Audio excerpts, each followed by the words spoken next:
इसलिए गाय भी बोल जाती है माँ। आप सुन भी लेते होंगे गाय बोल जाती है, लेकिन गाय का नहीं बोल सकती, माँ बोल सकती है, का नहीं बोल सकती। क्यों नहीं बोल सकती है? खैर ये बाद में आपको पता चलेगा, क्योंकि वहां तक हमने यहाँ बताया ही नहीं है। भक्तामर हमने वहां तक बताया ही नहीं है जहाँ ये बात आएगी कि कैसे आदमी बोल सकता है और कोई क्यों नहीं भाषा बोल सकता।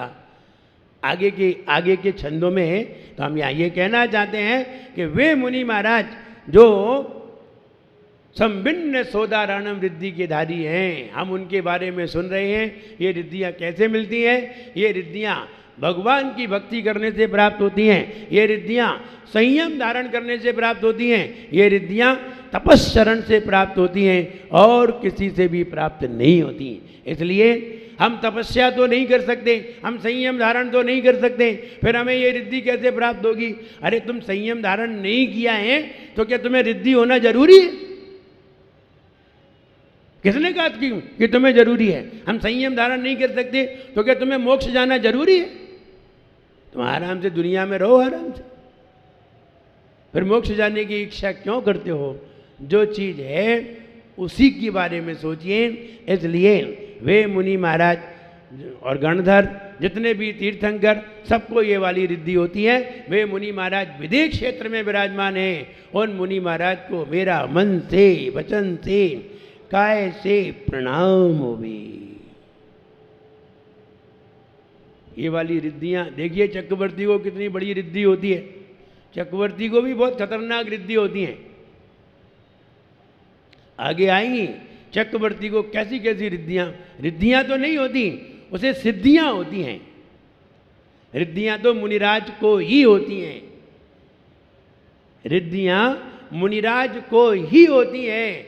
सिद्धि किसी को भी हो सकती है, श्रावक को भी हो सकती है, श्राविका को भी हो सकती है, किसी को भी, विद्याधरों को भी हो सकती है। रिद्धि नहीं हो सकती।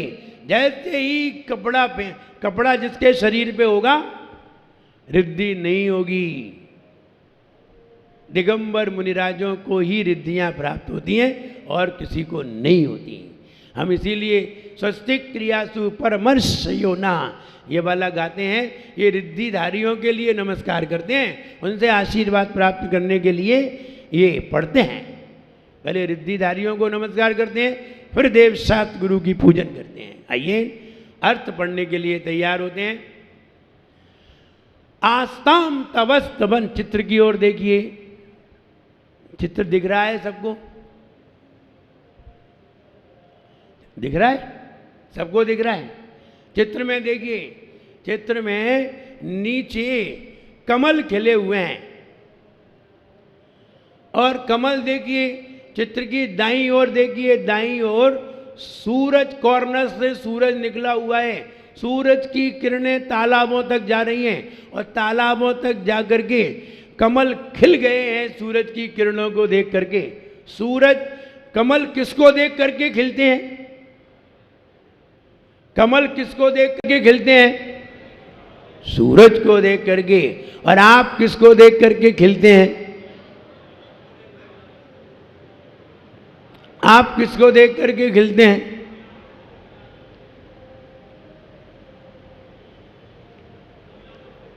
बोले मुनिराजों को देख करके। मुनिराजों को देख करके खिल जाते हैं आप? ये तो बात नहीं जमती।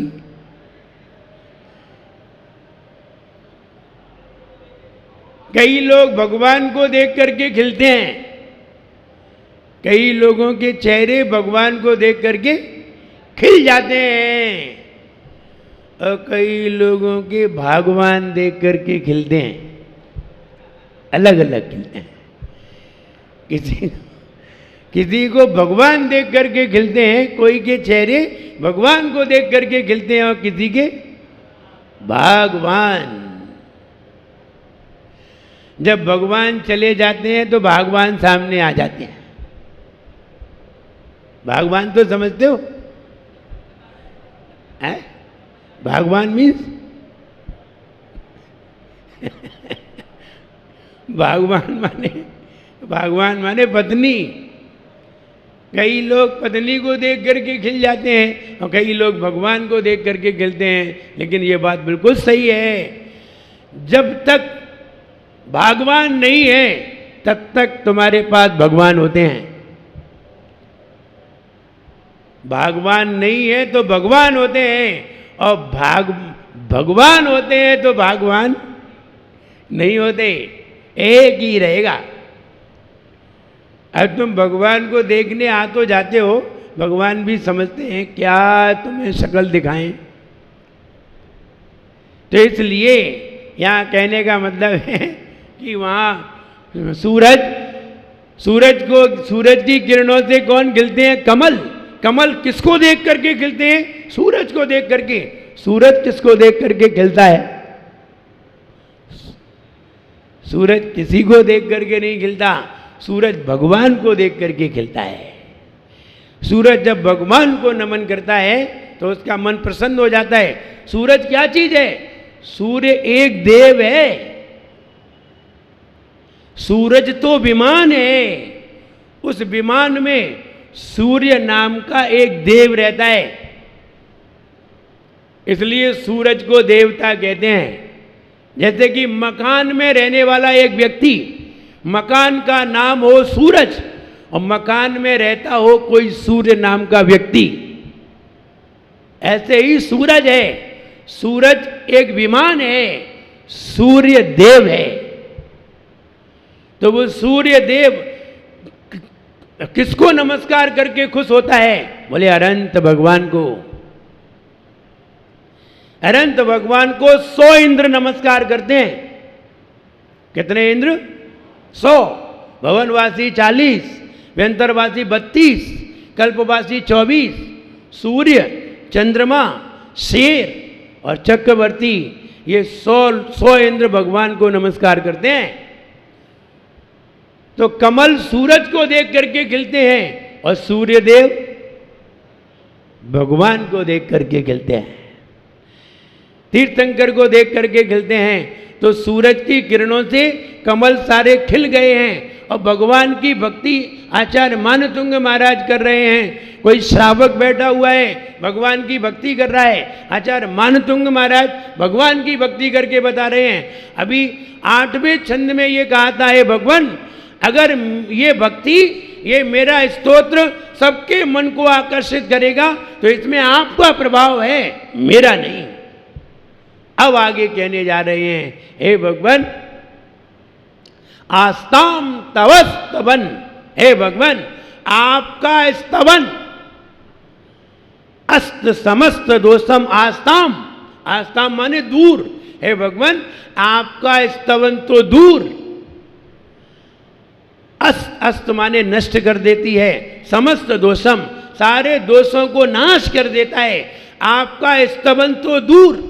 आगे की लाइन में तो आपकी संकथापि, आपकी सही ढंग से चर्चा करने पर, आपकी कथा कहने पर, आपकी कहानी कहने पर, आपकी बात दूसरों को बताने पर, आपकी कथा कहने पर ही जगताम प्राणियों के दुरितानी दुख हंति नाश हो जाते हैं। हे भगवान आपकी स्तुति तो दूर, आपकी कथा से ही प्राणियों के सारे दोष दूर हो जाते हैं। किससे? कथा से। बताइए, कविता करना कठिन होती है कि कथा करना? स्तुति करना कठिन है कि कहानी सुनाना? क्या करना कठिन है? कहानी सुनाना कि स्तुति सुनाना? स्तुति कठिन है, गा नहीं सकते। गाना हर किसी के वश की बात नहीं है, लेकिन कहानी सुनाना तो बूढ़ी अम्मा भी सुना देती हैं। जिनके मुंह में दांत नहीं हो वे भी कहानी सुना देती हैं, लेकिन स्तुति नहीं सुना सकती, क्योंकि स्तुति सुनाना बड़ी बात है। स्तुति की कीमत है, कथा की उतनी कीमत नहीं है। बताइए, एक दिन एक कवि आया और एक कवि ने आकर के 1 घंटे तुम्हें कविता सुनाई और एक पंडित जी आए पर्यूषण में, 10 दिन उन्होंने प्रवचन सुनाए। बताओ किनकी फीस ज्यादा होगी? किनकी फीस ज्यादा होगी? एक कवि ने 1 घंटा कविताएं सुनाई और एक पंडित जी आए, उन्होंने 1 घंटे प्रवचन सुनाए। किसको पेमेंट ज्यादा मिलेगा? नहीं मालूम? किसको? कवि को। क्यों? कीमत कविता की होती है, कथा की उतनी कीमत नहीं होती, कविता की ज्यादा कीमत होती है। इसलिए यहां ये बताया, हे भगवान स्तुति तो कठिन है आपकी, स्तुति कैसे गा पाएंगे? दर्शनम देव देवस्य दर्शनम पापनाशनम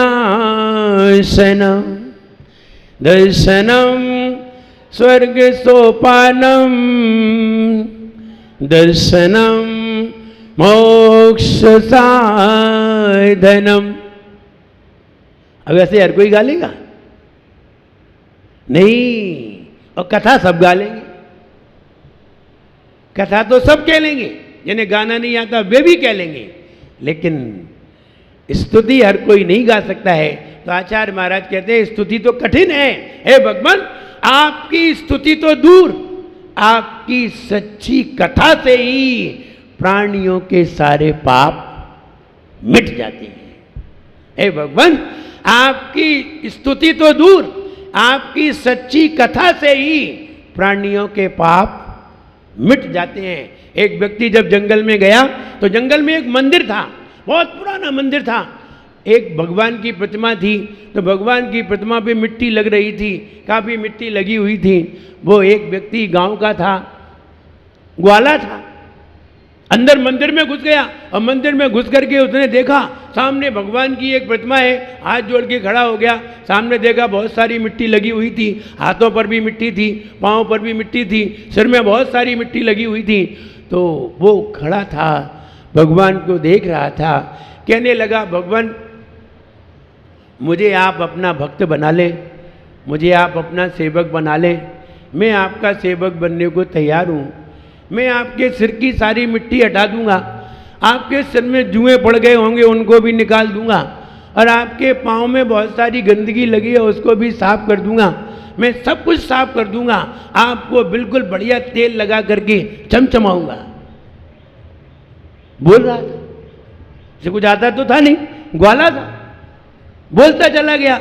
इतने में एक वो पुजारी आ गया, जो अभिषेक करने वाला था वो पुजारी आ गया, जल लेकर के और छन्ना लेकर के पहुंचने के लिए चिल्लाया उस पे, बेवकूफ, ऐसा बोला जाता है भगवान के सामने कि मैं जुआ निकाल दूंगा, मैं मिट्टी साफ कर दूंगा, मैं गंदगी हटा दूंगा, मैं तेल लगा दूंगा, ऐसा बोला जाता है?